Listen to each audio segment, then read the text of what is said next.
Hello, everyone, and welcome to another episode of the Game Dev London podcast. My name is Adam, and I'm your host today. Joining me today on this extremely windy, and I hope you're staying safe kind of day, is my friend and co-founder and co-host, Stuart DeVille. How you doing, Stu? I'm good. It is really crazy out there, isn't it? Oh my god! Like I'm not too bad because I live up in Yorkshire, as we know, Game Dev London, not just people from London. And up here, I'm sort of getting away with it a little bit. It's not too bad. I mean, I look outside and it's very wet, but it's not too windy. But I have got friends all over the country who have had trains cancelled, journeys cancelled, events put off. Like I think it's getting worrisome. I think is the way to put it. We'll have to see how it goes down for the rest of the day. Yeah. But yeah, speaking of making it a mission to go from place to place, you see what I did there. Today I wanted to have a chat. We'll have a little chat about quests and missions in games. Specifically, I'm working on some games at my end at the minute. Quest and missions are coming up all the time. You know, the design of them, what's involved, what happens, and it just got me thinking about how there are so many different approaches, how it's like fundamental to a lot of games, kind of how you approach that. So just wanted to sort of dive into that kind of subject and have a chat about it. I want to start off and we'll get what we agree on kind of thing. What for you? What is a quest or a mission? How would you define it? Yeah, it's good. It's a good point. What actually is a quest? So I guess you could kind of call it like the player's tasks or the player's goals. And obviously you've got like the main tasks, and then we'll probably get deeper into like sub quests and side quests later. But it's basically what is the aim of the game, right? It's like what is the thing you have to do. And I think when we're talking about quests and missions, you're kind of talking about a specific type of game, really. You're kind of talking about those action adventure RPG kind of style, maybe.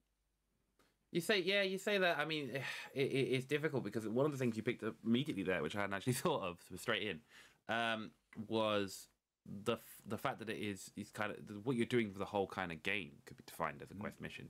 And so straight off the bat, you kind of have this separation between sort of hard defined quest missions, the stuff you get in logs, the stuff you have to activate, but also just kind of like your general purpose. The quest and missions could also be the fact that the game allows you to explore whatever it might be or go and do. So there are games out there which definitely don't give you quests or missions. They don't define what they are, but they're certainly there. Like, so one of my favorite games, and I won't, no spoilers for this, Outer Wilds, doesn't actually give you quests or missions. There are no mission markers. There are no logs. There's no saying this is your quest. The most it gets to, it kind of gives you for locations that you visited and explored. It tells you if you've seen everything or if there's more to do. But you are completely under your own steam. Now it's interesting to kind of wonder: are we talking today about specifically ones where somebody has, crafted it, designed it, made it as such, or are we just talking about a sense of purpose in any kind of game? Yeah, I think we're probably going to be talking more about the specifically crafted design thing, right? Like where an NPC delivers you like, this is the thing you must go do, young master, or whatever the thing is, or not even like that cliched. Like obviously there are other ways of receiving tasks and missions, like in a space game. You're just told that there's someone lost out there and you have to go rescue them or whatever. So yeah, we're probably going to lean more into that. I would have thought than into the deep sense of like, what even is a quest? A question. We end up doing that a lot on this podcast. Where we're just like, what actually is it? How do we? What is life? What is a game? Is this all a game? Yeah, I mean, to be fair, I think some of those, like especially like this kind of Outer Wildsy, or ones where the point of the game is kind of defined early on, but every quest or mission that you do kind of builds to that as you're playing through. I think Outer Wilds is a special case where the entire game is only in service to the purpose that you were defined at the start, which is that things are happening and you need to, and you go and explore why. But take even something like you said, like an action RPG. Take something like Assassin's Creed, especially the first one, just coming to mind, where your purpose is defined very early on. You know, your goal is to retrieve this object from this character, but to do it, you have to build your character up over a series of multiple quests and that kind of thing.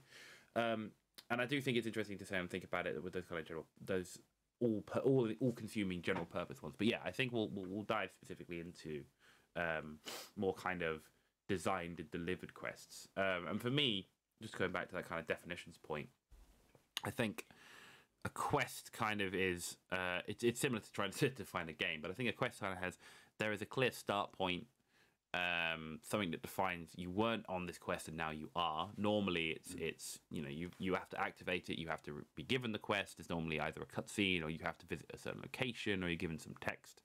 There is at least one goal or multiple goals depending on the level of the quest, and there is a clear endpoint after which the quest is no longer active. You have completed whatever the categories are for it. What actually could be within that quest or that mission is massively variable. You know, it could be as simple as collect these 10 gold coins, or it could be as complicated as, you know, take down the opposing states by infiltrating their defenses and right? And I think where it gets interesting is starting to think about the fact that we can say quests and missions and mean the entire gambit of kind of I mean games, to be honest. You know, if you could say that a level in Hitman is a mission, and you know, a single moon is a mission in, or it's a quest in Mario Galaxy, and you're talking about the difference of borderline days in terms of time to complete them. Yeah. But yeah, no. So yeah, I mean, so in terms of quests, is there any kind of thing that sticks out to you that you're like significant quests that you can think of in terms of games that kind of do something interesting with quest and missions? That's a good question. I think the kind of like Hitman. What was the? Can't remember the name of it, which is gonna be bug to help me. The Tom Clancy's The Division, or it was like one of the really early on first ones where you were like a hitman and you had to oh, Splinter Cell. Splinter Cell. Yeah. Yes, that I always found to be like the tasks and the. Do we call them quests? Yeah, they're kind of quests, aren't they? Quests, missions, tasks. They're all. I don't think we need to split between. I think they're all muchness here. Yeah, so because they in those were really well designed, because you had like your top level goal of this is the person you have to go kill, and then there are levels of skill as to how well you manage it. Like, do you completely like 100% stealth the entire way through, not letting anyone know that you got there and kill him, or do you like have to kill a couple of people along the way because you need to, there's no other way past them. Although with that game, there was always the stealthiest way possible. That was always achievable. But you'd sometimes be like, oh, I just can't. I'm just going to kill this guy, get him out of the way, and I'll stealth the rest of it. So I think those for me were like some of the best, most interesting quests, because there wasn't just like here's the end result. Yeah, and I think without diving too much into design, because we'll talk about that in a bit, I think in particular there, what you've kind of brought out is that when you have quests and missions, some of the best ones just basically just say, here's your goal, here's and either here's the tools, or you already have the tools at that point, and then you just have to kind of go and do it. And you know, that's how the Hitman games work. To be fair, it's how a lot of games like Metal Gear Solid, they're kind of like, you start here, you get to over there, there's stuff in your way, are generally very much enjoyed, because obviously it gives the player a lot of freedom to basically attack the game how they want, especially those games that also are capable of either rewarding alternative action. So obviously Hitman, you can find really cool and interesting things by being exploratory or being alternative or going against the expectations. You can find really interesting paths, but obviously they can then create a lot of complexities in terms of design. I think the ones that stick out for me in particular are the interesting ones that range of one. There's the fact that some of the games considered the best games of all time have very clearly defined missions and quests. You know, Half-Life 2, for example, it's not there's no real deviation to what you're meant to do. You know, two people who play it are going to have a very similar experience, but Yeah. it's kind of more artistically crafted to be a very particular experience that you take away and go with you, and that's kind of Valve's whole kind of remit. And that's where it gets really interesting when you talk about RPGs and stuff, is that a lot of these kind of, especially the big games, have some variations up to a point. So an example of this being kind of, you know, Mass Effect. You know, there's some changes depending on how you played the game and all this kind of thing. Yeah. But the quests are still very carefully designed so that a lot of people have quite a similar experience, but it still lasts with you. And actually, that's completely in contrast to your Hitmans, your any kind of game that has that kind of freedom. Minecraft probably another good example where you have things to do, but how you approach those challenges is entirely up to you. How you set yourself up, how you know, attack it, which angle you do. Yeah, okay, there's things that you've got to do theoretically, but how you do them is entirely up to you. And I think it's really interesting. I don't think there's a way to define what people prefer, because I think it's very open and loose. But I think there are definitely things that stick out as better or worse, if you know what I mean.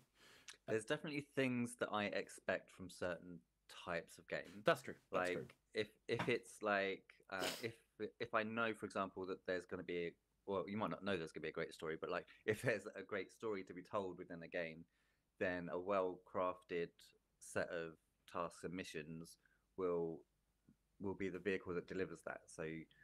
Um, so that you can kind of get the story by like you had to go do this task, and by doing that task you've learned a thing, maybe you spoke to a person, they've delivered you some more information, and then that triggers the next task and that delivers the next piece of story. And then there are games, because even Splinter Cell, it kind of had a story. Like there was like the guys that you had to kill, there was a thing about them, there was a reason why you had to, like they were bad in some way, kingpins or whatever. But that was as much story as you were given, and then the rest was like, yeah, how the tasks were more based on you using mechanics in a fun way, like discovering that you can scale the building from the outside, go all the way around and in through a window, that kind of exploratory thing.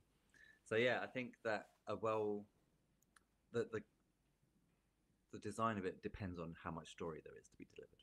And you make an interesting point there about, especially when it comes to approaching missions, the difference between clarity, being really obvious about what needs to be done in the mission. You know, the kind of thing when you walk to a room and there's a chandelier and there's a rope, and the rope is glowing and there's an arrow pointing at it, and you know, people keep going, that rope is really interesting, where it's, you will succeed but you won't feel the same satisfaction because as you know, figuring that out for yourself.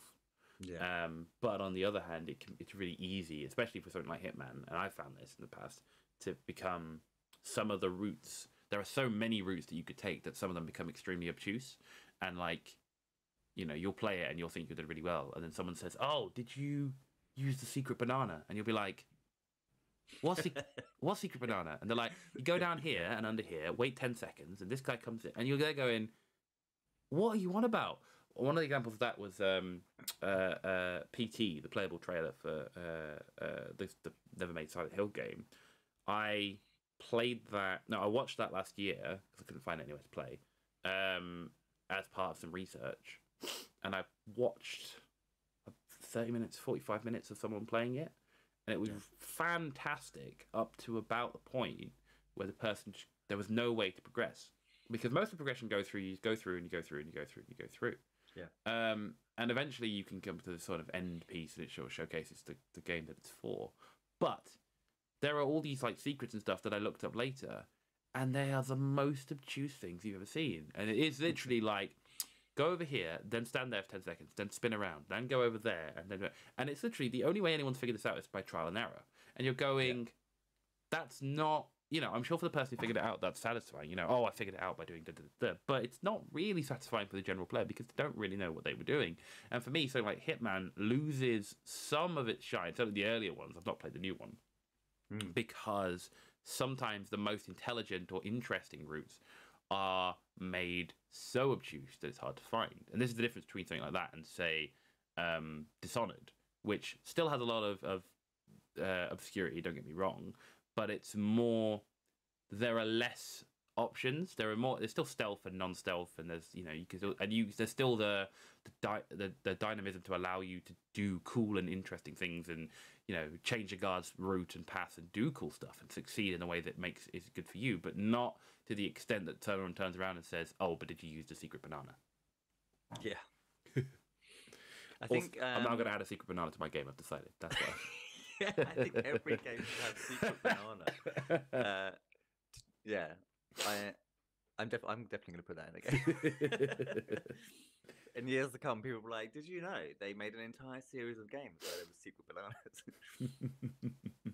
I think X-Men Wolverine is another.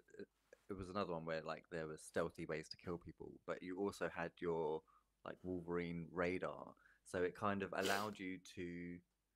There was some element of discovery in terms of, like, how you could complete the thing, but I think because you had this Wolverine sense, it was always kind of gently guiding you. I think that was a good way of doing it. Yeah, I think I think people have lots of tips and tricks to kind of allow for that. Like with Dishonored, you get, like, sense, like, similar to that. You can, you know, occasionally you can use a skill to see through walls and see where people are, or what else am I thinking of? Something like I mean, there are lots of tips and tricks that people use in different ways. Radar's always a good one. Scanning, the ability to see certain objects, or skill trees kind of giving hints to things that you might be able to do. You know, access to level 2 rooms or something. You go, oh, well, there'll be a level 2 room then. Yeah. So moving on from that kind of theoretical stuff, are there any quests that stick out to you as your favorite quests that stick with you, and reasons why they've kind of stuck with you all this time? Favorite quest? That's like asking me which of my 2 children is my favorite. You can have multiple favorite quests. I don't know. Like, I was a big fan of Mario 64, and like that final get to Bowser slog. That was always one of my favorite. Like, assuming that we're going with that as a quest / mission. Mm-hmm. Well, yeah, that's fair. It absolutely is a mission. Yeah, I think it's the one that sticks in my mind the most. I think just because maybe it's one of those things though, like, where, you know, when you're young and it takes up like a month of your life. Yeah. And so when you do complete it, it just feels so massive, and you're like, I beat Bowser, and the game ends, and you're like, oh, what am I going to do in my life now? I've peaked so young. I mean, I think you've highlighted the thing there that's really important, is that they something about them normally sticks with you. There's something about it, you know, in that case, it's the winning, the overcoming, and the success of the game. The game has set you up to that point, stays with you, because you're like, oh, okay, and that's it, right? Like, for me, one of the ones I was just thinking of just then was in Titanfall 2 is a game full of fantastic missions, but the one that sticks out for me, and obviously, and it sticks out for a lot of people, is a mission called Affecting Cause, where up until that point, it's been Titanfall 2 is a great game regardless, and it's got some really interesting narrative and all that kind of stuff, but it's been quite, not so similar, but it uses a lot of things that other first-person shooters do. It has its own mechanics and movement and all this kind of thing. But then in this particular mission, you this one I'm going to spoil because there's no way around it. You find a device which basically allows you to flip back in time and in the present day. So in the present day, you're in a sort of a dilapidated research lab. And in the past, the bit that you can jump to is when it's kind of becoming dilapidated. There's been a big emergency, everything's on fire, and da-da-da-da. But what that allows you to do, and what they do in the level, is allow you to, as you are playing this very much momentum-based game, you know, you're wall running in this, is flip between these two to navigate through the map. So there might be a bit where you come across like a fallen wall and it's blocking wall running along, and then there's a a wall that's crashing in front of you, and while you're all running, you flip back in time, and it's not there, or it's about to fall, it's above you and stuff, so you can get past it and stuff. And just adding that little mechanic of thinking about, okay, well, this is the current state, and what's that state over there, and the bounce, along with the story and the narrative and everything it's doing to you, is super interesting, and it sticks with me. It's like, oh, that was really cool, and to the extent of which, obviously, Titanfall 2 came out, 5 years ago, 6 years ago, I'm not 100% sure off the top of my head.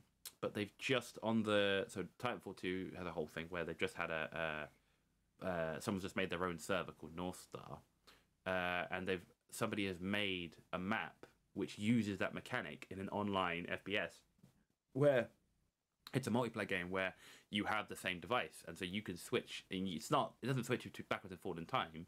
The map is entirely symmetrical, so it just puts you in the same place on the other side, but it has the same effect of looking almost like that, because it looks very similar. And it's just but the legacy of that mission is still very much alive today, where it's people remember it fondly, and now it spawns new ideas and new creativity. Yeah, like I say, it's hard, right, to find A, to find a favorite, and B, to find someone who has paid that much attention into crafting something with that much detail. I think for sure the best ones are the ones that stick with you, that stick out as like there was something interesting or good or novel about, or even challenging about that particular level or quest or mission or whatever it might be. Another one that kind of comes to mind is obviously Skyrim is completely full of these kind of missions. It's got a lot of very just sort of standardized missions, but then it has, every now and then it will throw something really interesting at you, like the missions when you end up in their equivalent to kind of heaven, or in the soul realm, and you have to kind of figure yourself out. Or when you enter, there's this one city, up to that point there's loads of cities that you enter and they're all very standard. You just walk in, maybe someone says hi, and there's this one city that you enter and everything is kind of chaos, and you're being blamed, and you've got to kind of figure it out, and it's running, and going from you're just expecting this kind of a normal day as an adventurer to absolute chaos and figuring it out and navigating what's going on is just really interesting. But going the other way about it, obviously it's very easy as well to mess up, for want of a better word, quests, or do things that players really don't enjoy. You got any that stick out as your least favorite missions or quests? We're gonna have to go quite a ways back for this one. It was Teenage Mutant Ninja Turtles. Okay, yeah. On the NES. And if anyone who's played that will know. So, and the thing is, there was this one. It's obviously mostly in the sewers. This particular level was in the sewers, and you have to. I can't remember if it was double jump or. There's basically from this platform to this platform, the gap is just a bit too big, and you have to. There's like a really funky way of like getting to it, and I used to play this around my friend's house. So like we were bashing our head against this one level for just weeks and weeks and weeks, to the point where like we'd even. And the thing is, for us, is if I'm remembering correctly, and I might not be. There was no other route around it, so it's literally like very linear, like level. And we ended up stopping playing and giving up on the game entirely, just because this ledge, we just, no matter how you jumped, like we tried like a billion different ways, and there's probably something that for the designers of the game was so obvious. But for us, we were just like, it was quitting time. I think it's that. I think anything that breaks the pre-agreed kind of rules that you're like, this should just be doable or acceptable, it can very easily put people off the game. The one that always sticks out to me, I'm going to do two, but the one that always sticks out to me along those lines is in Fallout 3, which I very much enjoy as a game anyway. There's a town called Megaton, or Megaton, depending on your perspective. And the point is, there's a nuclear bomb in the middle of it. And there's this diverging quest line where you can basically choose to deactivate the bomb or set it to explode, and then blow up the town. And I remember kind of pushing both quest lines and kind of feeling it out and trying to decide what I wanted to do, see if I could get paid for both sides, or this kind of thing. And it got to this point where I activated or like initialized or something the nuclear bomb in the town. And then at that point I went and spoke to the guy, and he was like, "Okay, well, now you've done that, go to this place miles and miles away and blow it up." And I was like, "Oh, I didn't realize that's what was going to happen. I thought, it's part of the initialization, or just I'm fixing it, or you need the nuclear power for it, or something, right?"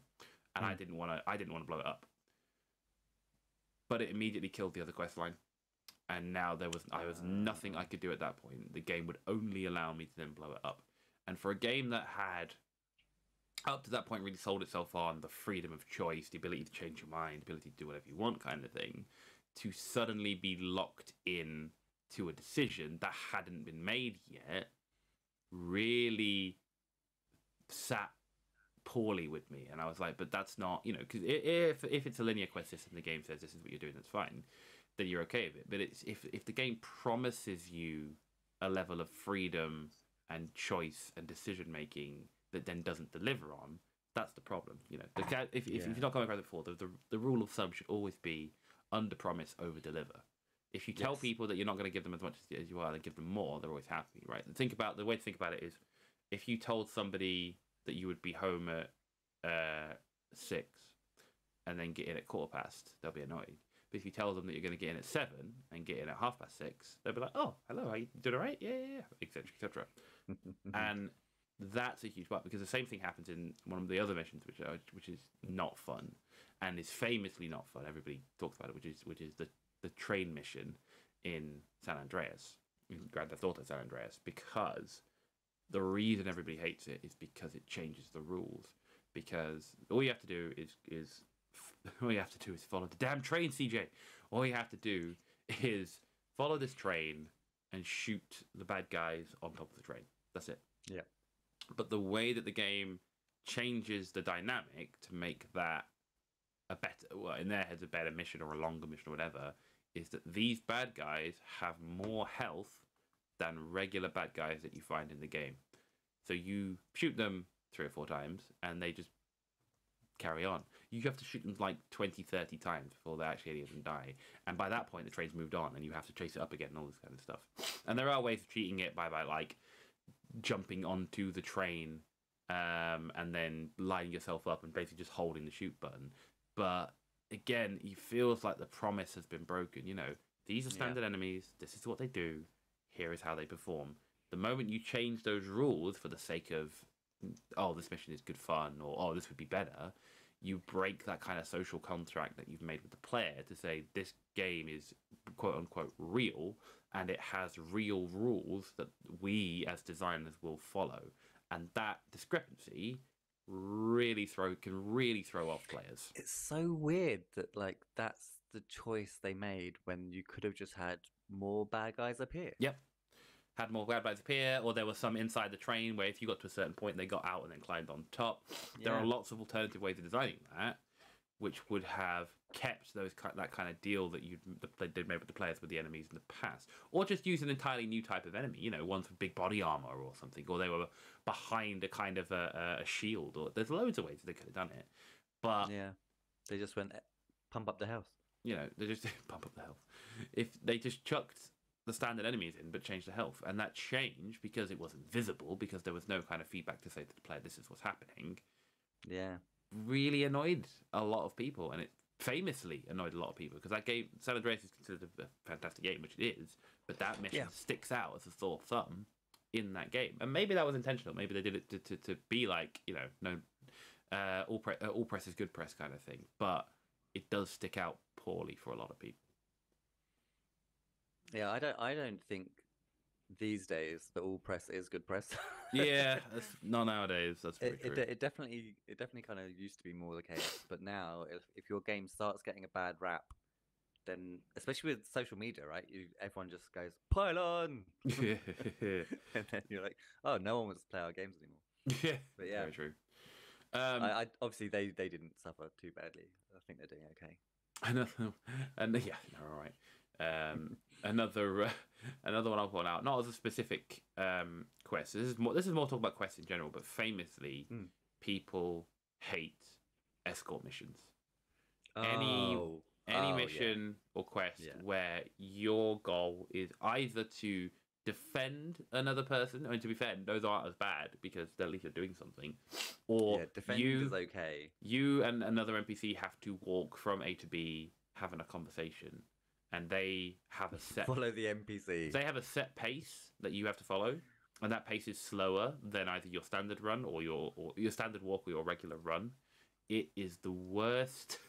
It's the worst, Especially if thing you have to ever. wait for them to open doors for you, unlock doors for you, and you can't even just like run through and trigger the thing because you got to the other side And and this have is them rubber banding, or there's Yep. just And again, yeah. it's because it's the concept behind it is a sense of exposition, right? It's a sense of put you in this place. This character talks to you at a pace suitable for the game, brings you some story or some elements, that kind of thing, and it's a way to Allows the next stage to forcefully. load.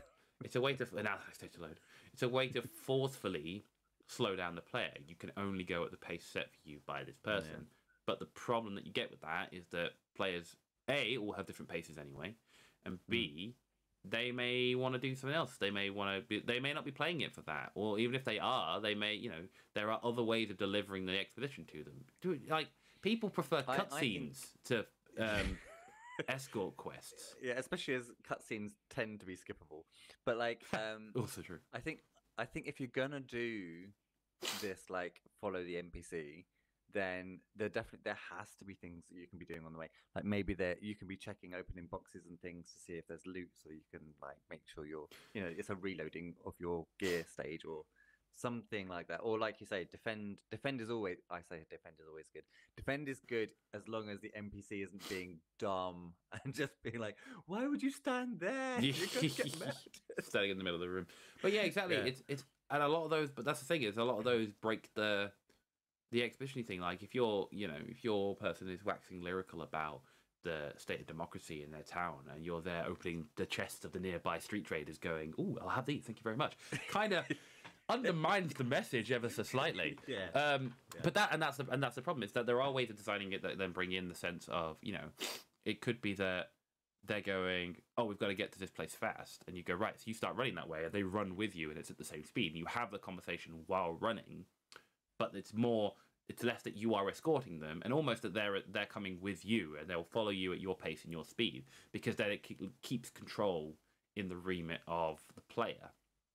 The problem is when that control is taken away, and things like you can't go too far away from that person, or if you do, they start being like, "Oh, hey, where you going? Come back, let's finish the story." And you're like, "Oh God, please hurry up." Yeah. Is there any other kind of either bad quests as a general point of view, or things that make a quest not particularly fun? I mean, it's always just going to come down to poor design, isn't it? It's like if you're a good quest, in contrast, is always, well, not always, but like it tends to be the thing, a clear goal that makes sense in the context of the game. So to go against that is to create a bad quest. You can't be like your character is this dark and like twisted human being, and they always make bad decisions, and then go, but here you have to do the right thing because it's against your, or vice versa. Obviously, your character is like all shining light, and then you go, but on this quest you kind of have to just like, and I think that comes down to just maybe the design thought process was just like, oh, I'd like to add a little bit of a twist. But you can't just add a twist like that. You do need to think about, is the way that you've painted the character, is this realistic? is this goal something that that character really is gonna, and then is that also something that the player is going to enjoy doing? Yeah, that's very true. I think a big part of that is there's pacing in design, obviously considerations are part of that, and making sure you get the missions at the right time and in the right not necessarily the right order, but that you're not level 50 and you have to go back and pick up a level 10 mission where back when you were a lonely apprentice and now you're grandmaster of the college, and they're like, oh, please put a light over here, and you're like, why did I do this now? But bad design kind of comes into it, absolutely. And I think any kind of lack of clarity in the goal is definitely part of it. One for me that sticks out in particular is a lack. It's a lack of dynamic understanding of the context you're in. And for what I mean for this is that it kind of links into what you're saying there. It's a lack of understanding either for who you are or what you have done. So things like any kind of quest that asks you for things that you already have, but you have to go and get them again. So for example, if you've just, let's say, I don't know, flowers are a useful resource, and you've just been through the flower field and picked them all up, and you go to this quest. This quest is like, you need to bring me 10 bluebells. You're like, I got 10 here, and it's like, no, you need to bring me 10. You're like, no, don't make me go and find 10 more. I've just cleared out all the areas that do this. It should understand if you've got 10, you've got 10, and that should be the case. And the thing is, you have to, as the developer or the designer, you have to take that into account in the first place. The game has to be prepared for that, because if you don't and just go, well, I've got to pick up 10, then again, it can kind of mess up that kind of social contract where the game is meant to follow certain rules. But the same thing happens when you do that kind of long form story thing, like say you have just done a mission where you had to kill the king's daughter, for example, to destabilize a place, and you were caught doing it and thrown in jail, but you escape, and now you're on the run, and the next mission is deliver this turkey to the king, and then the king's like, oh, thanks for bringing this to me, what a lovely day, and you're just like, the hell is going on? Those weird circumstances where you're like, this it just all feels wrong, because it's not, people who are meant to be either human or have emotions or memories and stuff just don't act like it, and that really throws people off. So you've got to try and be conscious of what it is that the person's going to be expecting, because on the flip side, good quests are very good at doing this, of being super aware of things you've done in the past. Going back to that reference to Mass Effect, where because you don't have this person, or you didn't pick this person up, or you've annoyed this person, the circumstances changes and it becomes easier or harder or just different because you've done that. That if you, ones where, I can't think of a game that does this, but kind of ones where if you go into a mission wearing the wrong kind of t-shirt, or it like clearly advertises someone, that they go, either someone, even if just someone picks up on it and it's like, oh hey, you're a big fan of this, or it goes to the extent of you're not allowed to go into this shop because you're wearing the clothes of another brand, and so you've got to go change and stuff. It's all those things that make the world feel more considered and more real, and like it follows actual kind of line thinking that really draws players into that. Yeah, I was doing some design for a game not that long ago, and the main character wasn't like a bloodthirsty kind of so it was a fantasy game. And they had certain abilities. They were quite powerful character, but emotionally they were very stable, and they weren't likely to just go on a rampage and do anything insane. There was a part where we wanted to take this character through an onslaught of enemies, where they would just be like rah, rah, rah, rah, rah. And in order to do that, we actually put them on a thing where they had to go to a funeral of someone that they really loved, and that that was the trigger point where they go from being like, the world is all great, to like just burn it all down, burn it all to hell, and then you threw them into the next bit, and that is where. So that for me is good design, right? That's where the task makes complete sense, even though the character wouldn't ordinarily do this. You've lined it up with, well, they would if this happened. Yeah, there has to be that kind of logical path for somebody to follow. They go, yeah, okay, I could see this happening. Like, great peril or great danger or great lull or whatever it might be that kind of sets up the whole. This is how this would go down. Famously in The Witcher 3, The Witcher 3, yeah, where there are these two romantic interests where if you try to seduce both of them, eventually comes a point where you're confronted by both of them, and both are like, what are you playing at? And you'll have to be like, ooh, didn't expect this, but you did expect this. It's one of those ones where it makes the game feel more real, because obviously you think you're just playing a game that you can just do whatever the quests are and it's fine, but actually then the game gets wise to your actions and responds to it. Where it may not have been noticed if it hadn't happened and you've just been able to, and people may have laughed about it, but the fact that it does play by the rules is more interesting, and people remember that and go, oh, that was cool when that happened, compared to other games where you form relationships with people, but there's no long-lasting impact of your relationship with somebody and the impact that has on some other place, and so that's where it gets real interesting. So moving on a little bit into sort of thinking a little bit more into the designing bits, just like you were talking about, when you are making a game or you're involved in the creation of a game, what things are important to consider when it comes to designing your own kind of mission quest system? How do you make it so that you can easily or generally create quest missions that are going to be interesting without compromising on, say, development time, or making it a system that's going to be unusable for anyone, but a system that's unusable just in general? Yeah, I think that there's always a number of ways you can do it, but like a staple is where is the fun, right? If I give my player like some arbitrary tasks, yeah, they might do them, but are they just gonna be, or are they more likely to be like, what is the point in this? Why am I doing this? You need to, and even if they are kind of pointless, you can still make them fun. You could be like, you need to go retrieve the chicken from the thing to give to the king or whatever, but maybe capturing that chicken has some fun mechanics.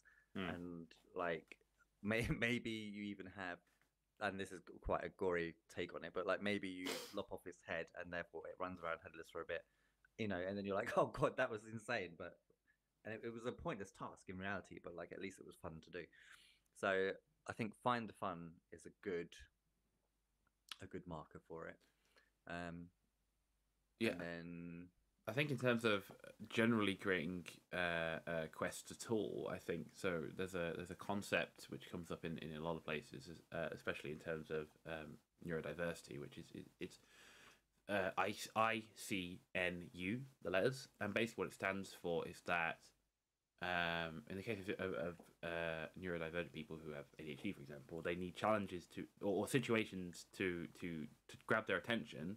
They need them to either be interesting, challenging, novel, or urgent.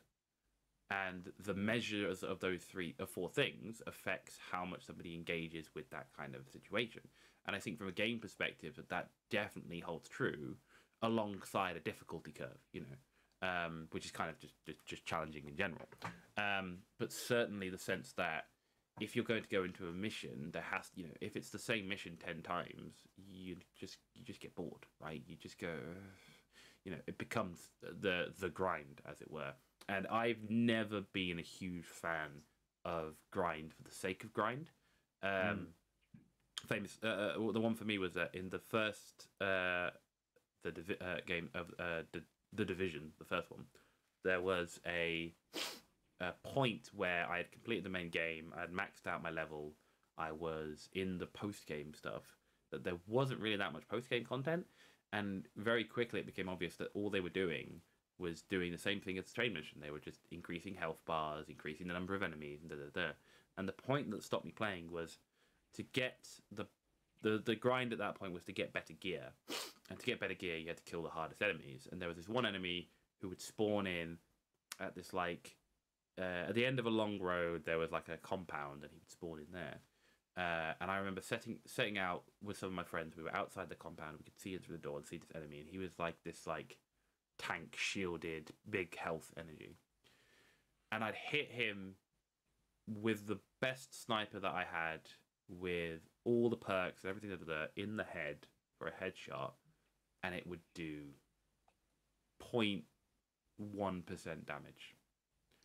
Christ. And then he would be triggered, and he'd start marching towards you slowly with some little enemies, and you have to clear those off, right? And so you'd probably get 10 headshots in before he got close enough that you'd have to run away, because obviously if he hits you, you're instant dead.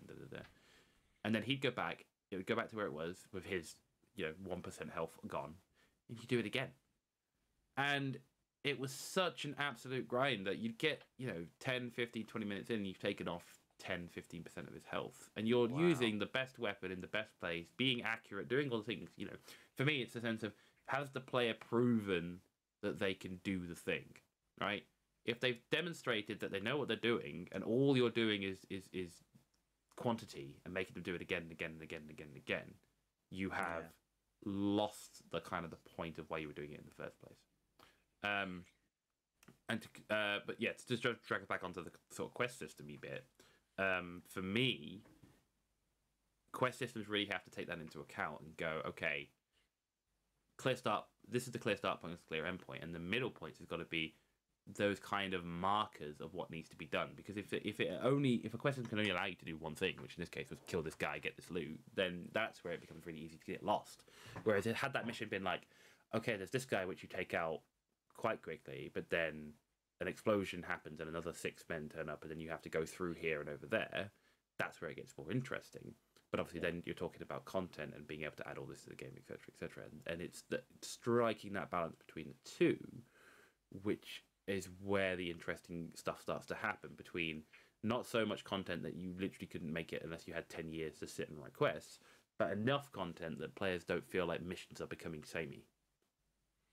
Yeah, I think that when you're creating a series of tasks or missions, you need to have a look at what we call the UX graph/ramp, right? The user experience ramp, which tends to be, like, as you will know, the emotional points, like the highs and the lows, and the pace of the game, right? So you could have like a series of 6 tasks where like they're doing more or less the same thing, but there are other ways to increase pace. So especially if in the first task you've learned how to shoot enemies, you've got your weapons all upgraded and stuff, and you're able to kill enemies with a certain level of skill, then just increase the rate at which the enemies come at you and at which they surround you, maybe, so that you're using the same skills, sure, but in a much more intense scenario, so that ramps you up emotionally. And then for game designers, obviously we try and make sure that there's highs and lows, so you're not just like, yeah, all stress all the time. Yeah, so you come out with PTSD. Yeah, so I think that's another important factor in quest design. I think you've nailed something there, actually, which I hadn't actually considered, but actually makes a lot more sense. It's that the fundamentals of quests basically remain relatively the same across most games. Not always, but across most games. You've got get from point A to B, pick these items up, drop these items off, go speak to this person, win a fight, and so on and so forth. Those fundamentals remain the same. It doesn't matter if it's Assassin's Creed and you're trying to take out your target, or it's Journey, considered one of the most well crafted in terms of quest and missions. They are still both of them have start here, go to there, figure out stuff on the way, right? It's more about the fundamentals placed in unique or interesting or novel settings, because exactly like you said, maybe you've had a fight with a bunch of enemies before, but now this time they're all going to, they're going to be at different heights, or they're going to come at you from a different way, or they're going to surround you more aggressively, or actually these enemies have got, they've got these shotguns, which means that your short range is no longer as effective. And it's that, even though it's fundamentally the same quest, go into a room, beat a bunch of guys, the differences are the thing that make it interesting. And I think if you can design a system around the sense of build up the fundamentals. Okay, we need to be able to have it so that players can do a quest that takes them from A to B, and then they receive X, or they have to go and talk to this person, or they need to pick up these, to drop off these items, whatever it is. Once you've got those fundamentals down, it becomes about interesting ways of putting them about, and that can get complicated. Don't get me wrong. You can't have hours and hours and hours of just unique stuff. But certainly that's where you can get a system that gives you the basics of a lot of quests, because a lot of games will always have, fetch quests or go to point B or whatever it might be. But if you can also include the ability for unique things to happen along the way, then that's the thing that's going to give you the content that will draw players in. I quite like Uncharted for that. And I think that they did it in a fairly clever way, in that, I mean, the game was set up for it realistically with the theme, but like, you get these moments where you do need to, where you're in combat and you've got to be shooting guys left, right, and center, and it's like kind of fairly hectically paced, and then you'd be on in a vehicle in a chase scenario where like you're really heightened. And then you end up at your destination, and all of a sudden it's a puzzle task, and you have to like unlock the things to get everything to turn right and all of that stuff. I really enjoyed the tasks in that because of that pacing. And you remind me, talk about context and stuff. That there's in the, I can't remember which one it's called. The most recent one where it's the two who are exploring. It's not the regular Uncharted guy, Nathan. It's not Nathan. It's the other two.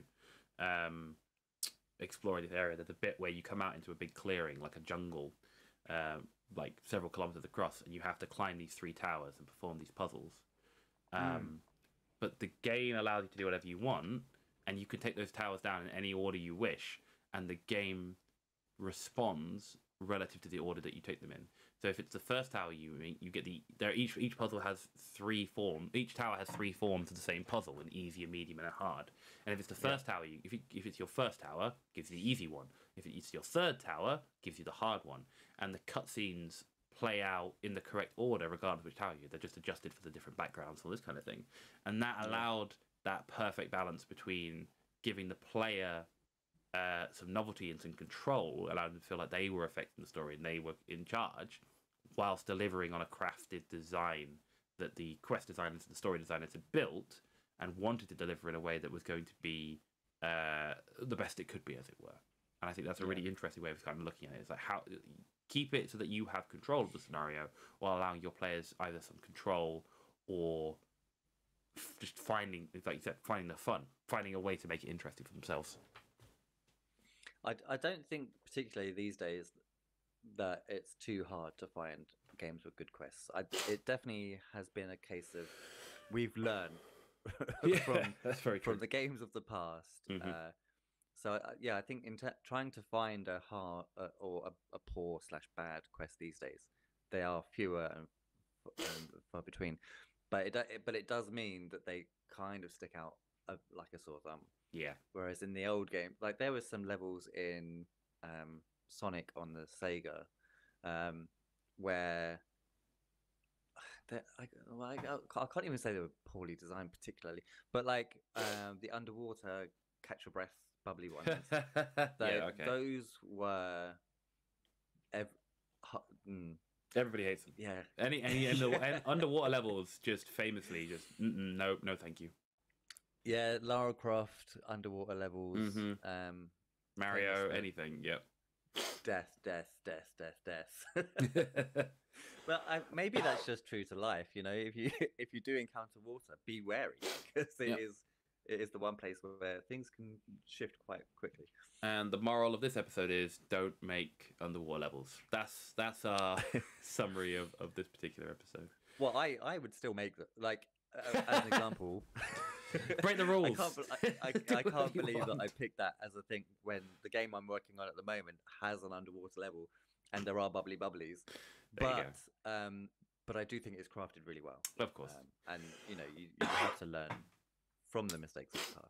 Yeah, we kid. I mean, the point is that if you're interested in any type of quest, not all quests, but many types of quests have been done by this point. So go find the games that have done them before and have a look at what they did well and what they did badly. 100% go and look up the story of Journey, the game, and how it was made, and how they balance out the missions and the pacing, exactly as you referred to, that kind of UX roller coaster of emotions, is really interesting. How they kind of explored that and carefully crafted the game. So I would 100% recommend going in and researching that to find out more about quests. And you see, smooth transition again. You can find out more about about Game Dev London at the same time. You can go and visit us at gamedev.london. You can come and join us in the community by visiting gamedev.london /join or /discord. Come and join our community, chat about quests and missions, see what other people are working on, find out about Stu's underwater game, tell him not to make it, tell him never ever include underwater. So that's what Adam said. Obviously, you can follow us on Twitter as well. You can go find us at GameDevLondon. We're also at GameDevLondon on Instagram or Facebook, on TikTok, and everything else, and all the other things in between. Everywhere. Yeah, absolutely everywhere. And you can find this episode and previous episodes as well by visiting gamedev.london /podcast. All that really leaves me to say is thank you very much, Stu, for joining me. If people wanted to find out more about you and the games that you're working on, where could they find you? At this point in time, you can either just find me on Twitter at Stuart DeVille, or I've been around so long now that you can actually Google Stuart DeVille and you'll be able to find me wherever it is you need to find me. I famously hang out. I say famously hang out. I'm mostly on LinkedIn. That's my home base, but yeah, that's a fair one. Anywhere. Anywhere works. And if you're interested in stuff that I'm up to, you can find me on at AdamB1234. But equally, the place to find me will be in the Game Dev London Discord, where I'm hanging out there with other people and trying to climb the leaderboards. I will get you Jade one day. But yeah, other than that, all I need to say is thank you for joining us for this episode, and we'll see you same time next week for another episode of the Game Dev London podcast. Bye. Bye-bye.